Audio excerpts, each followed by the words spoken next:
Le travail, même s'il n'arrive pas à sortir l'homme de sa misère, il lui garantit tout au moins une dignité. Mesdames et messieurs, bonjour à tous, bonjour à toutes, bienvenue à cette session d'information 7 heures dont voici les titres. Boni Yahi, président du parti de l'opposition Les Démocrates, s'est confié sur sa récente rencontre avec Patrice Talon dans une vidéo publiée le mercredi 29 octobre 2025 sur la chaîne YouTube du parti. Boni Yahi est revenu sur le contenu de son entretien avec le chef de l'État. Il dit avoir rencontré un président qui renonce progressivement à faire du Bénin un État de droit et de démocratie et surtout qui ne veut plus de l'opposition au Bénin. Des accusations que balayent nos consultants du forum politique. Nos invités de ce mercredi exhortent le leader des démocrates à chercher la bête noire dans son propre camp avant d'accuser le pouvoir.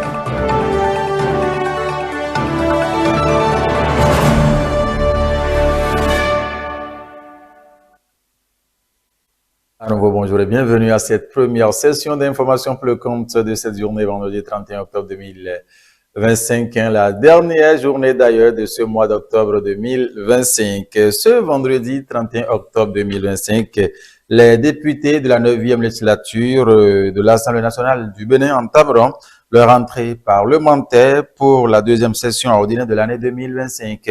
Cette session, comme on m'a appelé session budgétaire, revêt d'une importance particulière car elle constitue la dernière session ordinaire de la 9e législature. C'est donc en prélude à l'ouverture de cette session budgétaire que le porte-parole du président de l'Assemblée nationale, Vitali Boton, a tenu une conférence de presse ce mercredi 29 octobre 2025. Retour sur les temps forts de cette rencontre avec les hommes des médias. En prélude à l'ouverture de la deuxième session ordinaire de l'Assemblée nationale, le porte-parole du président de l'institution, Vitali Boton, a animé ce mercredi 29 octobre 2025 une conférence de presse au siège de l'Assemblée. Cette rencontre avec les professionnels des médias avait pour objectif d'informer l'opinion publique sur les principaux dossiers inscrits à l'ordre du jour de cette session, qui marquera également la fin de la 9e législature. En ouverture de son allocution, M. Boton présente le rapport d'activité du président de l'Assemblée nationale, couvrant la période du 1er avril au 30 septembre 2025. Ce rapport met en avant plusieurs réalisations significatives et initiatives majeures conduites durant ce semestre. Le projet de loi des finances pour la gestion 2026. Le projet de loi de la route en République du Bénin. Le projet de loi sur l'environnement en République du Bénin. La proposition de loi portant modification de la loi fixant les conditions et la procédure de mise en œuvre et de résolution du contrat de travail en République du Bénin. Le projet de loi portant statut du barreau de la République du Bénin. Le projet de loi portant modification de l'article 94. Dans une seconde partie, le porte-parole a abordé les grands enjeux de la session qu'il a qualifiés de multiples et déterminants. Selon lui, cette session offre une occasion privilégiée pour les députés de renforcer la crédibilité de l'Assemblée nationale à travers l'adoption de réformes institutionnelles et structurelles essentielles. La modernisation du cadre juridique de la maîtrise d'ouvrage public, la régulation du barreau, la révision du code de la route, ou encore l'actualisation des tests relatifs à la gouvernance numérique et environnementale. Mais au-delà du contenu des tests, cette session a une dimension historique. Elle vient couronner cette année d'intenses travaux parlementaires menés sous le sceau du dialogue. Cette deuxième session ordinaire s'annonce ainsi comme une session de clôture et de transmission, symbolisant la fin de la 9e législature. Elle traduit la volonté de l'Assemblée nationale de dresser un bilan transparent, d'assurer la continuité démocratique et d'ouvrir la voie à une gouvernance plus moderne, responsable et tournée vers l'avenir. La 12e promotion du programme Jeune Leader du Bénin était à la haute autorité de l'audiovisuel et de la communication ce jeudi 30 octobre 2025. Ces élites de demain encadrées par la Fondation Friedrich Ebert sont ainsi partis s'enquérir du rôle que joue l'institution en période électorale. Suivez ici un extrait de Nora Touzato, directrice pays de cette fondation, pour plus de précisions. D'entrée de jeu, je voudrais dire les sincères remerciements de la Fondation Friedrich Ebert au président de la HAC et à toute son institution pour l'honneur qu'ils nous font de nous recevoir ce matin. Nous sommes ici dans le cadre du programme Jeune Leader du Bénin, Monsieur le Président, un programme que nous avons lancé en 2014 et un programme qui est à sa 12e promotion. Au jour d'aujourd'hui, nous pouvons dire que nous avons formé 320 jeunes.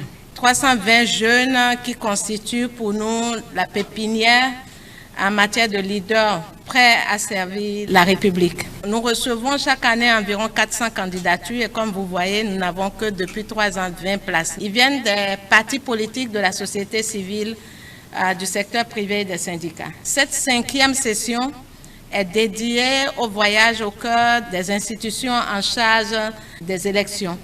Et aujourd'hui, nous sommes vraiment heureux de nous retrouver devant vous et de voir quelle est la partition que joue la autorité de l'audiovisuel et de la communication dans la régulation des médias et dans l'accompagnement aussi du processus électoral, afin qu'à la fin de ce processus, on soit tous fiers de savoir que et ensemble, nous avons réussi le pari de continuer par être un État démocratique.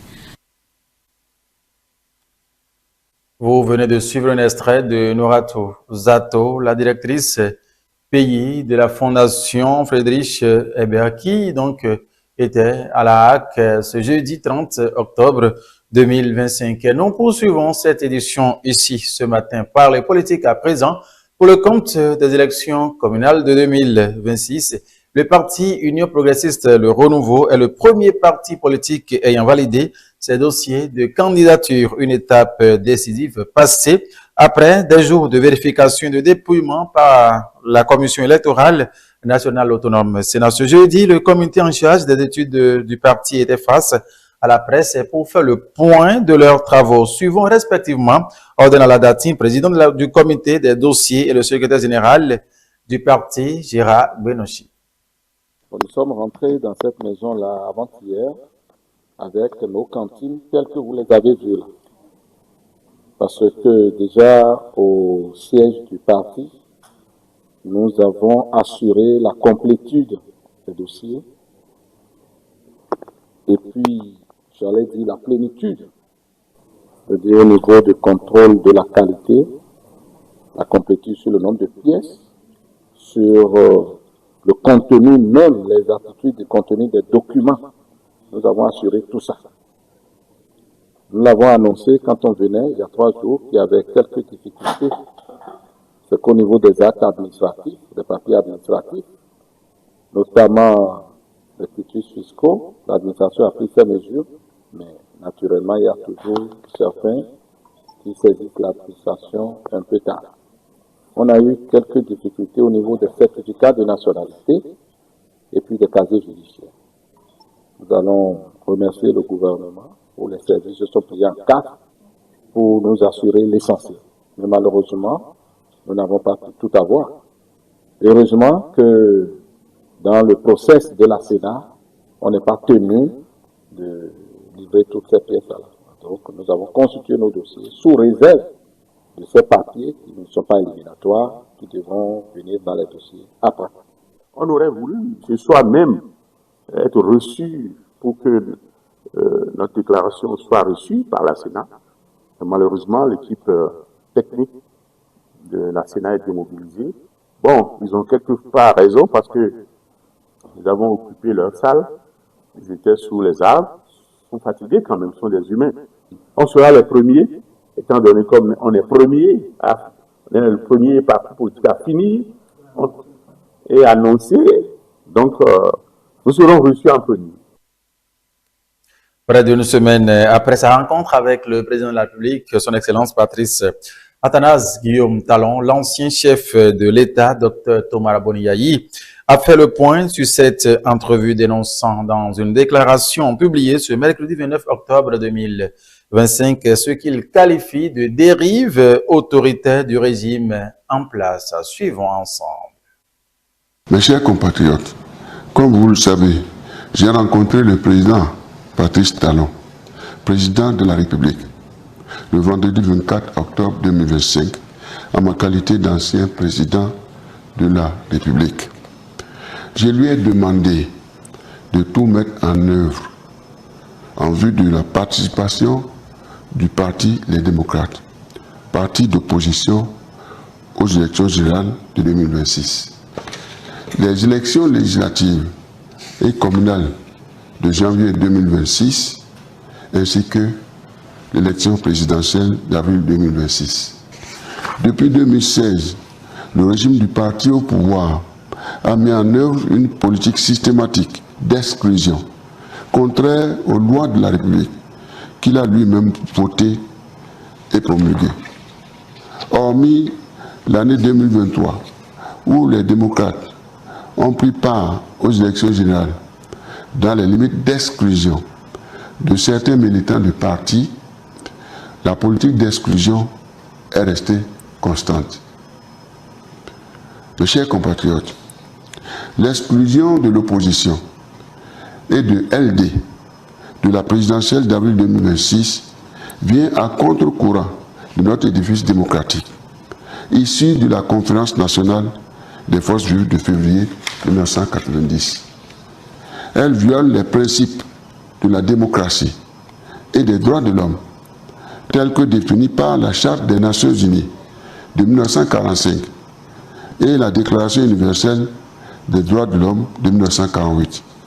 Ces exclusions répétées contreviennent également à l'attachement du Bénin à la Charte africaine des droits de l'homme et des peuples, adoptée en 1981 par l'Organisation de l'Unité africaine, aujourd'hui Organisation de l'Union africaine.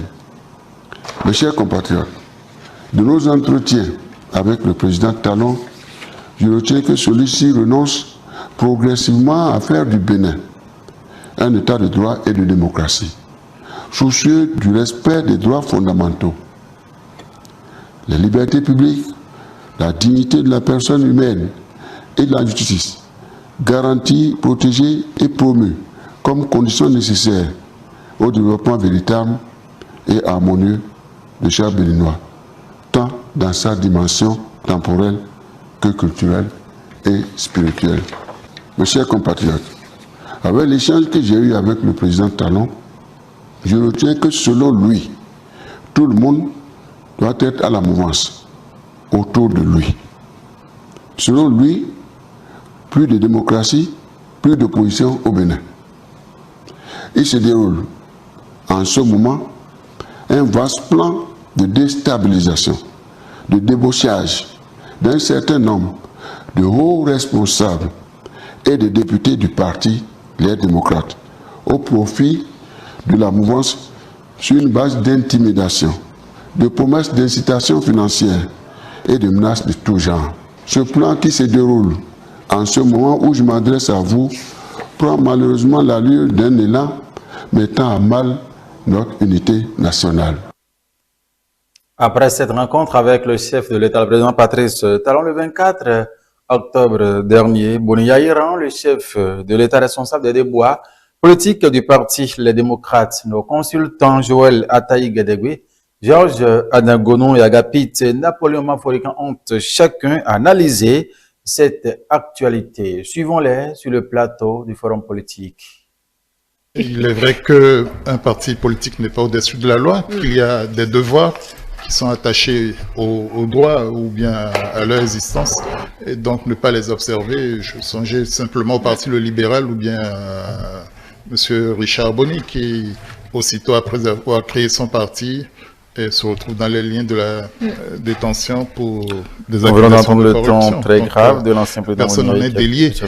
Il en faudrait beaucoup. C'est vrai, la théorie du complot vaut ce que ça vaut. S'il y a un début de réalité, on ne demande qu'à en voir les preuves. En droit, comme on dit, la preuve est la rançon du droit. Bon, donc, les joutes électorales peuvent amener à surestimer, à maximiser les accusations, mais il faut faire attention. Il en reste quelque chose parfois, et il est difficile d'extirper ça de la tête du petit peuple. Il est vrai qu'un parti politique n'est pas au-dessus de la loi, qu'il y a des devoirs qui sont attachés au droit ou bien à leur existence, et donc ne pas les observer. Je songeais simplement au Parti le libéral ou bien à M. Richard Boni qui, aussitôt après avoir créé son parti, et se retrouve dans les liens de la détention pour des accusations de corruption. Donc, personne n'en est délié.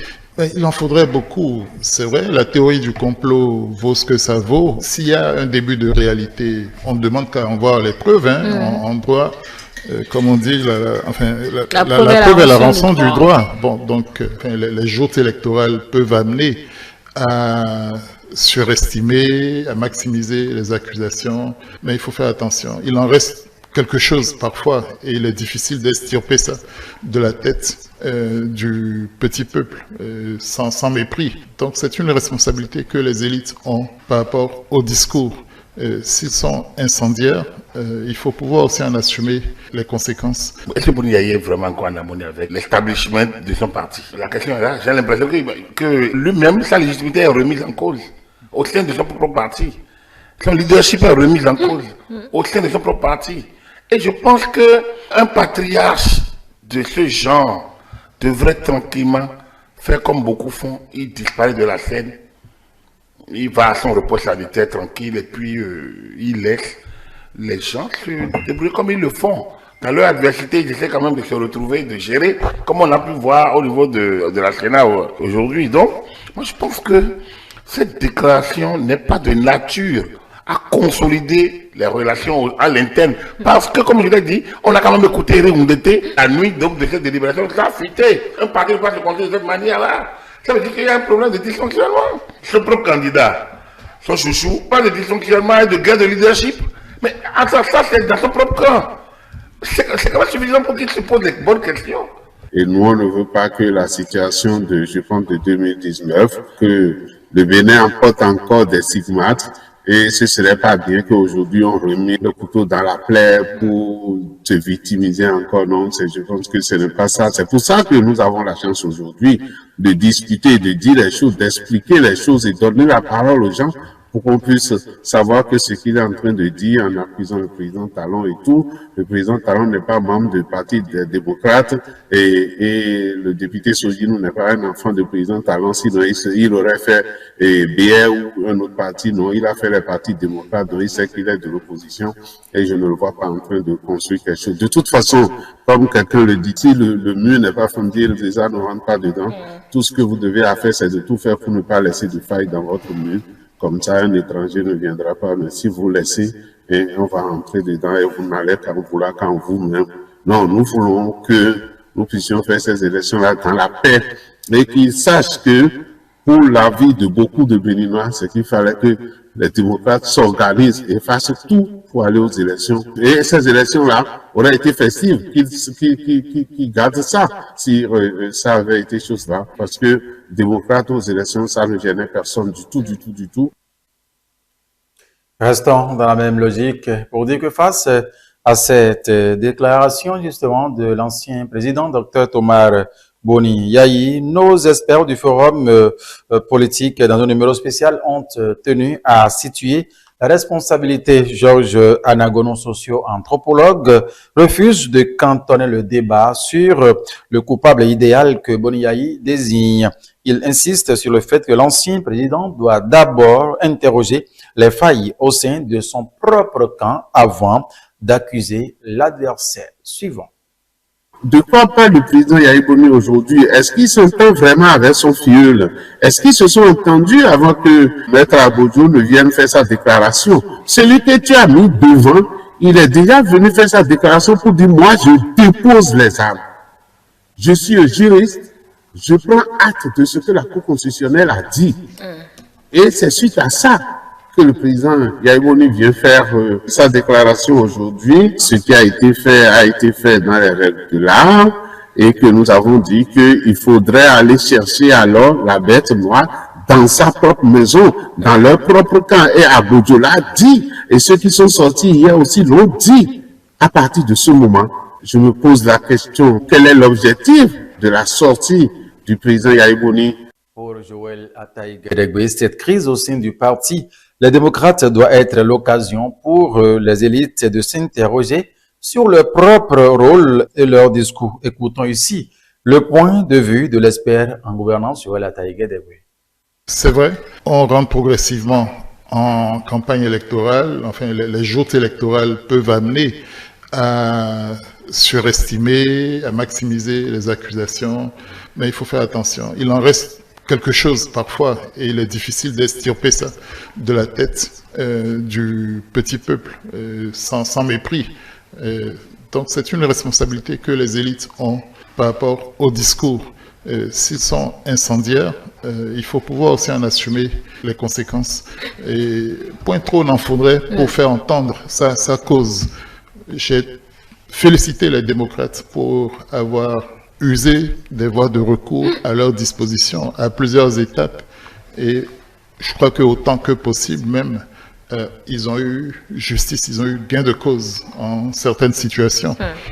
2023, chacun a vu ce qui s'est passé, il n'est plus besoin de rappeler tout ce qui a été fait. Il y a beaucoup de situations comme ça, où quand même il y a des défaillances de ce parti, dans sa manière d'être, de faire. Peut-être que ce n'est pas les seuls, mais à ce niveau de responsabilité, surtout quand on a exercé le pouvoir d'État au plus haut niveau, je crois qu'on attend autre chose.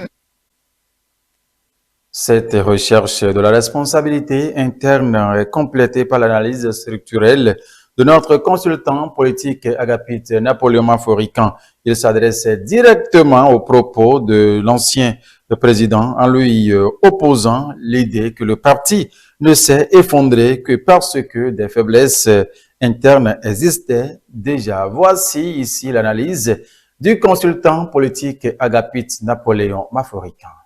Cette déclaration n'est pas de nature à consolider les relations à l'interne. On a quand même écouté Rundete à la nuit donc, de cette délibération, ça a fuité. Ce qu'il dit, ça c'est un parti qui va se compter de cette manière-là. Ça veut dire qu'il y a un problème de dysfonctionnement. Son propre candidat, son chouchou. Chef Léponge parle de dysfonctionnement. De dysfonctionnement et d'adversité. Les autres parlent de dysfonctionnement et de gain de leadership. Mais ça c'est dans son propre camp. C'est quand même suffisant pour qu'il se pose les bonnes questions. On ne peut pas me dire que le président soit si fort pour déstabiliser à lui tout seul un parti politique de cette envergure. L'édifice ne peut jamais s'écrouler si à l'interne il n'y a pas pourriture. C'est pas possible. Donc, je pense qu'il faut que le président Yahi se pose les bonnes questions face aux siens. Et nous allons sortir de ce registre pour parler d'autre chose. À présent, mesdames et messieurs, Cotonou a abrité dans la matinée de ce lundi 27 octobre 2025 la cérémonie de lancement officiel des examens du certificat de qualification des métiers CQM. L'objectif est de professionnaliser le sous-secteur de l'artisanat au Bénin à travers une formation de qualité. Le compte rendu est signé Rodrigue Tondé Hallyday. Ces examens du certificat de qualification au métier, selon la ministre de l'Enseignement secondaire, technique et de la formation professionnelle, visent à institutionnaliser et reconnaître les compétences des jeunes apprentis en fin de formation. Au total, 41 933 candidats sont attendus pour le compte des sessions de 2025. Pour cette session d'octobre 2025, 41 933 candidats sont inscrits, dont 24 616 femmes. Ces candidats couvrent 139 métiers relevant des 8 branches d'activité de la nomenclature de l'artisanat. Ils composeront dans 109 centres d'examen répartis sur l'ensemble du territoire national. La particularité de cette session de 2025 est la mise en place d'une plateforme numérique de suivi des acteurs concernés et la mise à disposition des parchemins aux lauréats de la session précédente. Également, nous pouvons retenir la poursuite du processus de digitalisation avec l'intégration progressive de l'ensemble des acteurs du dispositif sur la plateforme numérique de gestion, gage de la transparence et de modernisation. On peut retenir également la mise à disposition des diplômes aux lauréats de la session précédente avant même l'ouverture des inscriptions à la présente session, démontrant ainsi la rigueur et la réactivité de nos équipes. Le CQM est aujourd'hui un symbole de fierté nationale. Il incarne l'aboutissement d'un long processus de réforme et de structuration du secteur de l'artisanat. Les artisans en détention prendront également part à ces examens. Ouvert le 27 octobre 2025, le sommet Climate Change Afrique 2025 s'est achevé ce mardi à Cotonou. Plus de 1000 personnes ont pris part à ces 2 jours d'échange et de réflexion sur des questions liées au changement climatique. Un événement co-organisé par l'association Climate Change et la mairie de Cotonou sous l'égide du ministère béninois du cadre de vie et celui de la décentralisation. Les points marquants de la cérémonie de clôture à découvrir dans ce compte rendu signé France Kadia sur les images ramenées par Jean-Vier Letz. Adaptation au changement climatique, accélérer les coopérations.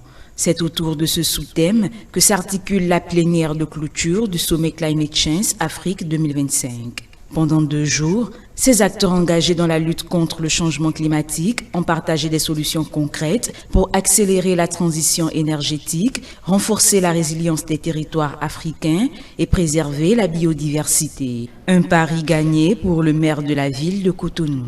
Nous avons réuni plus de 1000 participants pour travailler ensemble afin de faire de l'Afrique, berceau de l'humanité, une actrice clé d'un futur durable pour le monde entier. Nos échanges ont été fructueux et ont donné naissance à des documents qui traduisent des engagements concrets pour l'action. Je souhaite que nous puissions retenir que ce sommet de Cotonou est un appel à l'action collective pour faire des dérèglements climatiques une opportunité de développement durable.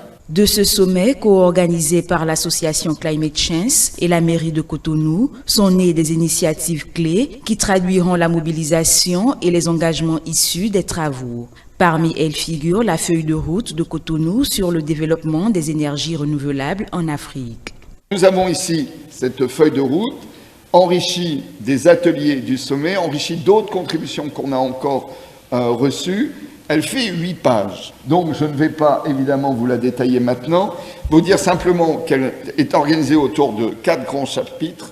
Tout d'abord, évidemment, la question des mobilisations financières, la question de la formation, et plus globalement, sur l'écosystème économique. Je vais évidemment vous donner cette déclaration, mais en tant que président de Climate Change, je prends aussi un certain nombre d'engagements, c'est de faire vivre cette déclaration. Une feuille de route officiellement transmise au maire de Cotonou, au ministre de la décentralisation et à son collègue du cadre de vie. Prenant la parole, le ministre Tonato s'est montré optimiste face à ses actions tournées vers le climat. Quand je suis rentré dans la salle, j'ai eu la conviction que le climat peut ne pas être une fatalité, pas notre action. Que le climat peut devenir une opportunité pour agir, trouver des solutions, et donc une chance de réduire la fracture et le gap qu'il y a entre nos pays et les pays développés. Il a été démontré que si dans chaque unité territoriale, les collectivités décentralisées règlent le problème climat, l'Afrique a plus de 75% de chances d'atteindre les ODD. La 6e édition du sommet Climate Change Afrique, placée sous le thème « Énergie renouvelable, adaptation et biodiversité, enjeux et perspectives », intervient 10 ans après l'adoption de l'accord de Paris et à quelques semaines de la COP30. La feuille de route et les différentes alliances qui découlent de cette rencontre tenue les 27 et 28 octobre 2025 à Cotonou seront présentées à ce rendez-vous mondial à Belém au Brésil ainsi qu'à la COP17 pour la biodiversité. Ainsi se referme cette première session d'information pour le compte de ce vendredi 31 octobre 2025. Pour vous qui nous avez donc pris au vol, il était question au cours de cette session d'information de l'ouverture de la deuxième session ordinaire au titre de l'année 2025 à l'Assemblée nationale de Porto Novo. Vitali Boton, porte-parole du président de l'Assemblée nationale, a tenu un point de presse au cours duquel il a énuméré les grands axes à aborder lors de cette deuxième session ordinaire à l'Assemblée nationale qui s'ouvre ce vendredi même à l'hémicycle à Porto Novo. Nous avons également parlé de la 12e promotion du programme Jeune Leader du Bénin qui était au siège de la HAC ce 30 octobre 2025. Et ici, dans cette édition, vous avez suivi Nouratou Zato, la directrice pays de la Fondation Friedrich Herbert au cours de cette session d'information. On s'est intéressé également à cette déclaration de l'ancien chef de l'État, Dr Thomas Boni. Il y a une semaine après sa rencontre avec le chef de l'État, Patrice Talon. Infiniment merci de nous avoir suivis. Nous vous souhaitons de passer une très bonne journée, un très bon début. Oui, de week-end justement et très bon début d'un nouveau mois. Vous aussi, par anticipation, nous vous rappelons que toutes nos productions sont à retrouver sur l'ensemble de nos plateformes digitales, notre site internet www.etelebenin.com, notre chaîne YouTube ETélé Bénin, la page Facebook c'est ETélé en direct, le compte XRS ETélé en live, sans oublier l'application iOS et Android ETélé à télécharger gratuitement, ce qui vous permettra de nous suivre partout où vous êtes sur la planète. Une fois encore, merci de nous avoir suivis.